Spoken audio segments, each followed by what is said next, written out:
So let's get into it. ECM data. What is it? Why does it get requested?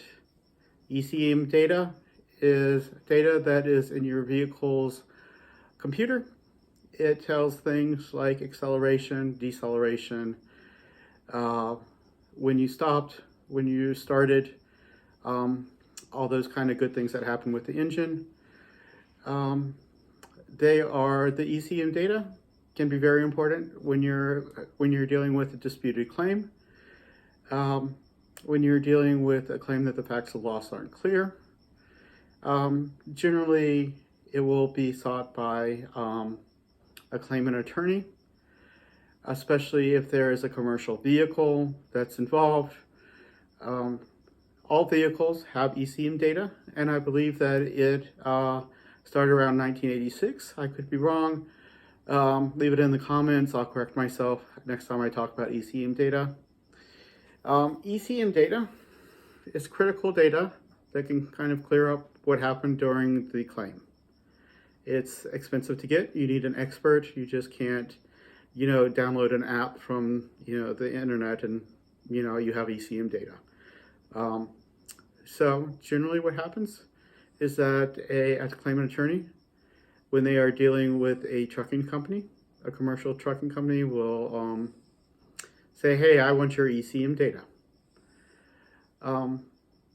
Generally, it will be in a letter of preservation. When I receive the letter of preservation, I call the attorney and say, hey, do you have an expert? Do you have a time and a place where you want to download that data? Or do you just simply want photos of our vehicle?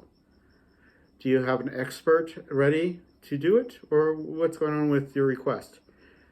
He will say, no, I just want data. Or sometimes he might say, yes, I do have an expert. We're ready to spend the money. We're ready to get the data. I want to make an appointment. Where is the truck? Okay, we'll do that. Now keep in mind that the claim handler can also tell the claimant attorney, well, I want your client's ECM data also. I want it from his passenger vehicle. So let me tell you about a true story. This is a true claim.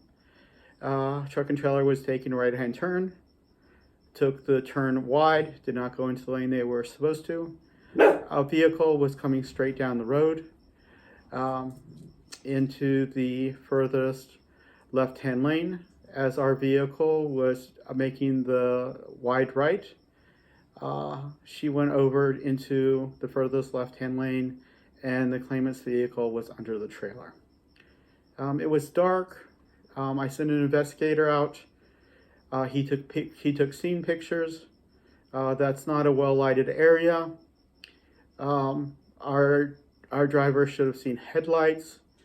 I talked to our driver. I said, tell me what happened. She said, I didn't see anything. I just saw all of a sudden, I took a wide right, and then it happened.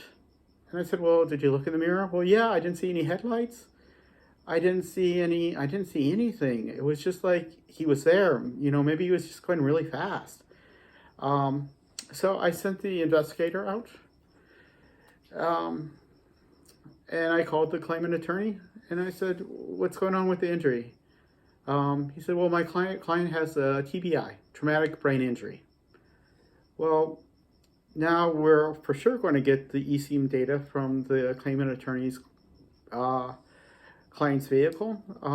And I have my investigator on the phone. He's going to take lots of good pictures of the scene. He's going to be there at dark at the time the accident happened to see how well lit it was. He's going to talk to the officer to see if the claimant's vehicle's lights were on. We're going to get the ECM data to see if he accelerated, if he was trying to get ahead of the truck. What was he doing? Did he see the truck at all? I mean, this is a big tractor with a 53-foot trailer behind it that has a reflective tape on it and lights at the back. I mean, how can you not see it? What's going on? So we got the ECM data, and it showed that he was going above the speed limit, that he had accelerated, and that it is apparent that he didn't see our truck and trailer as it was making that wide turn. Now, we're still at fault for that accident, but there is comparative negligence. You know, the claimant driver does have some fault. You know, at all times you have to have proper lookout. At all times you have to be in control of your vehicle. If it is a dark area that, you know, doesn't have a lot of lights, it's going to show up the lights on the trailer really well. My question was, why did he accelerate? Was he trying to, you know, get ahead of it? Did he not see it? Did he not have proper caution? All these things in mind. So that's a short explanation for ECM data. We'll talk about it further in other videos. I hope you enjoyed this video. Thank you very much.